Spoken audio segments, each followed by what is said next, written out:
Hello again, everybody. Today we're looking at comparative balance sheets, and problem 31 on page 50 of Financial Accounting 2, I think does a good job of representing this when we look at Carnell Incorporated over 2011 to 2012. And so we're looking at a balance sheet which reflects what we own and what we owe, and that assets equal liabilities plus stockholders' equity. But now we're looking a little bit deeper. We're looking at the numbers. What is being shown in how they've moved one way or the other over the course of those two balance sheet years, those 2 years of financial activity.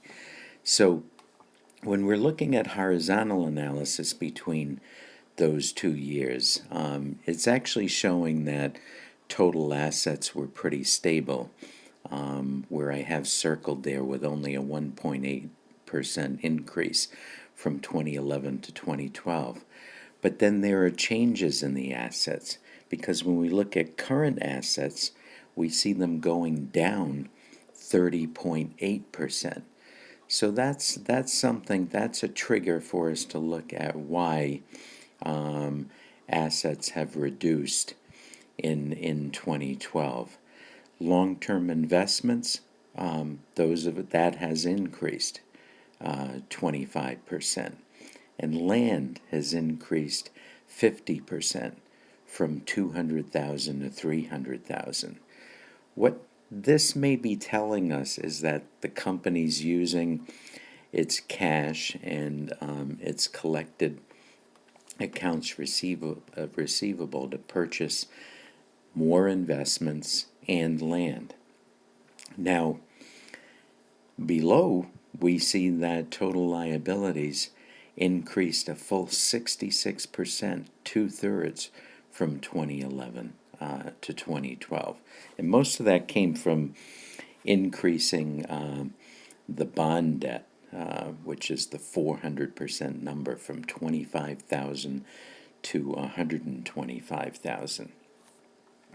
Equity, in turn, fell significantly due to the drop in retained earnings, the profits the company was able to keep over that 2-year period.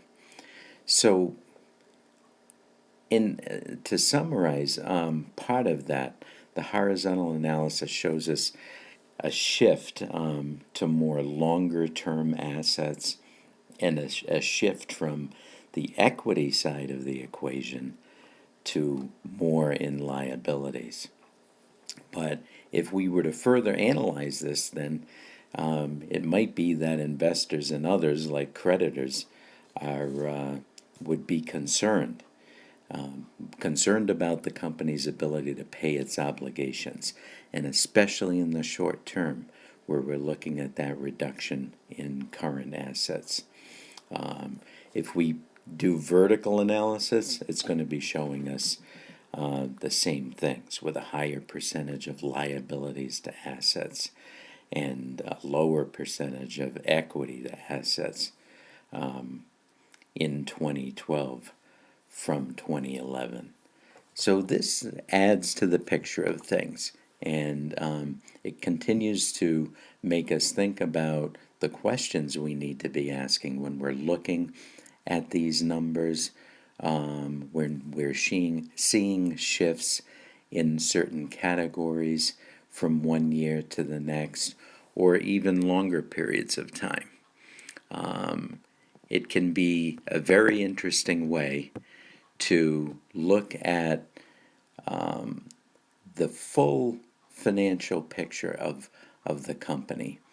And as we read through financial intelligence as well around balance sheets, I think it's very appropriate that in financial intelligence it says that the balance sheet tells it all.